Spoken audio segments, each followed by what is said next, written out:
এই মাদ্ৰাছা শিক্ষাটো শিক্ষা নহয় বুলিয়ে আজিও ক'বলৈ বিচাৰি থকা হৈছে। সেইটো নহয় জানো? যে মাদ্ৰাছা শিক্ষা শেষ কৰিব লাগি আছে এচাম ডাঙৰ ডাঙৰ আমাৰ শাসকসকলো লাগি আছে যে মাদ্ৰাছা শিক্ষাই নহয়। কিন্তু মইতো কওঁ যে আচল যদি নীতিগত শিক্ষা আছে এইটোতো হৈছে মাদ্ৰাছা শিক্ষা। যদি নৈতিকতাৰ ক'ৰবাত শিক্ষা দিয়া হয় এইটো মাদ্ৰাছা শিক্ষাত দিয়া হয়। স্কুলীয়া শিক্ষাত নৈতিকতাৰ শিক্ষাটো আছে যদিও একেবাৰে নগণ্য। কিন্তু মাদ্ৰাছাত আমাক শিকোৱা হয় যে মা বাবাক কেনেকৈ সন্মান কৰিব লাগে।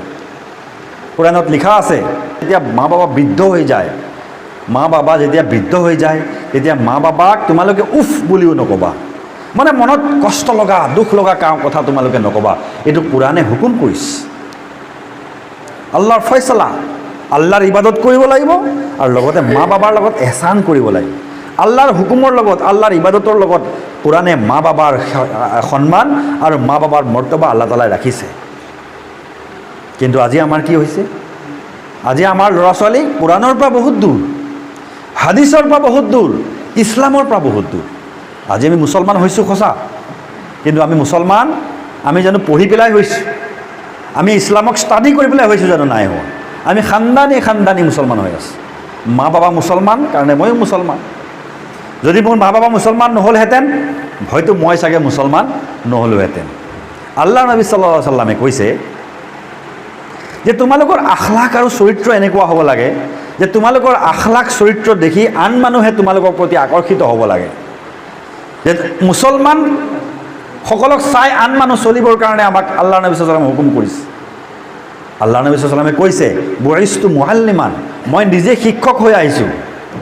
ওয়া বুইছতু লি উতাম্মিমা মাকাৰিমাল আখলাক, আৰু মই এই নেক চৰিত্ৰ, সজ চৰিত্ৰ, সজ আচৰণক মই কমপ্লিট কৰিবলৈ আহিছোঁ।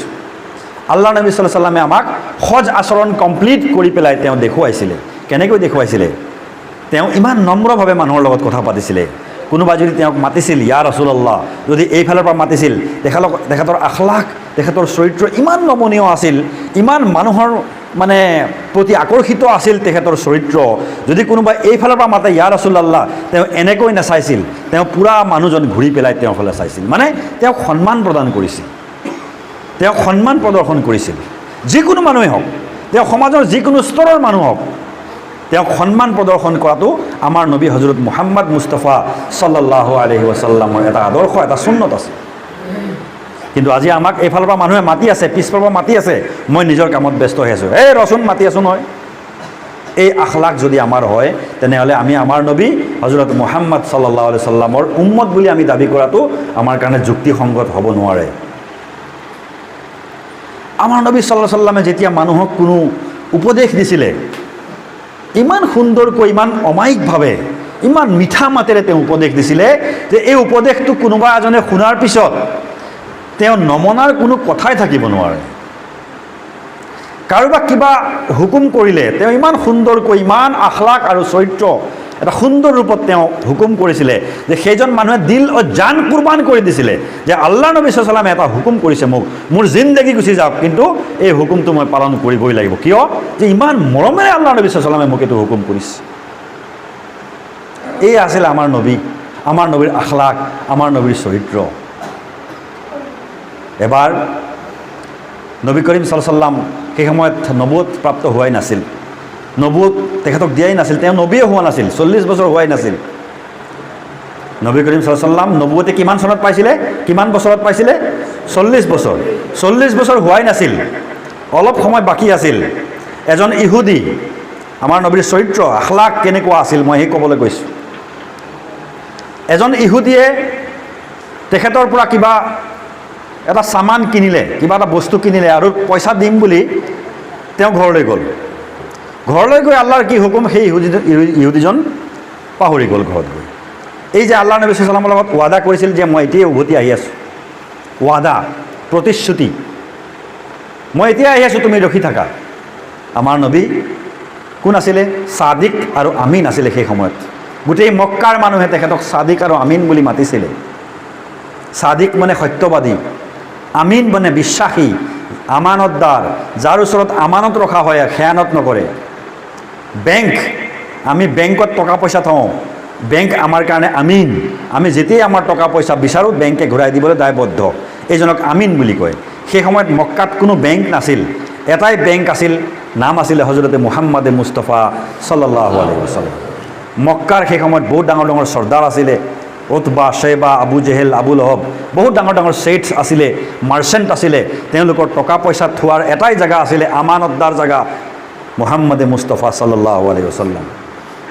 সেই আমিন আৰু সাদিক, সেই ইহুদীজনে যেতিয়া ক'লে যে তুমি মুহাম্মদ বহি থাকা, ইয়াত ৰখি থাকা, মই এতিয়াই ঘৰৰ পৰা আহিছোঁ, তোমাক আহি টকাখিনি দি আছোঁ।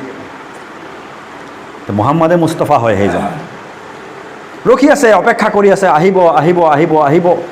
একদিন গুচি গ'ল, মুহাম্মদে মুস্তাফা জেগাত বহি আছে, থিয় হৈ আছে, খাৰা হৈ আছে।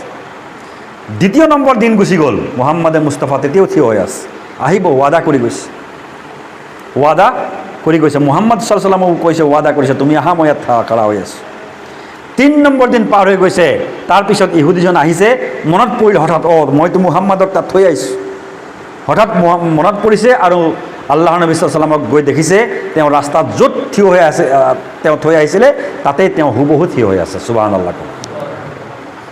তেতিয়া ইহুদীজনে ক'লে, মুহাম্মদ, আচৰিত কথা, তুমিতো গুচি যাব পাৰিলাহেঁতেন, তোমাৰ লগততো মইহে দুখ কৰিছোঁ, মইহে ৱাদা খিলাফি কৰিছোঁ, তুমিতো গুচি যাব পাৰিলাহেঁতেন।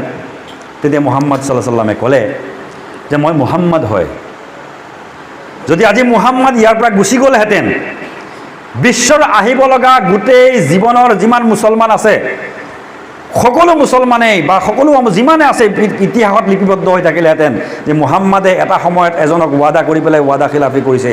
গতিকে তুমি হয়তো মুহাম্মাদ ইয়াত থিয় থিয় মৰি গ'লহেঁতেন, কিন্তু তোমাৰ লগত ৱাদা খিলাফি কেতিয়াও নকৰিলেহেঁতেন। সুবহানাল্লাহ। এইজন আছিলে হজৰতে মুহাম্মদ মুস্তাফা সাল্লাল্লাহু আলাইহি ওয়াসাল্লাম। আৰু আমি কওঁ, আমি সেই মুহাম্মদ সাল্লাল্লাহু আলাইহি ওয়াসাল্লাম, সেই নবীৰ আমি উম্মত। কিন্তু আমি আমাৰ জীৱনৰ ফালে আজি আমি যদি চাওঁ, আমি যদি আমাৰ জীৱনটোৰ ফালে চিন্তা কৰি চাওঁ, তেতিয়াহ'লে আমি কি পাম?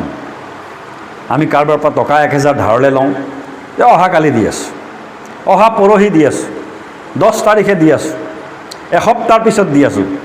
এই এসপ্তাহটো আৰু কেতিয়াও ঘূৰি নাহে। তেনেহ'লে আমি কেনেকৈ সেইজন নবীৰ মুহাম্মদ সাল্লাল্লাহু আলাইহি ওয়াসাল্লামৰ উম্মত বুলি দাবী কৰিব পাৰোঁ?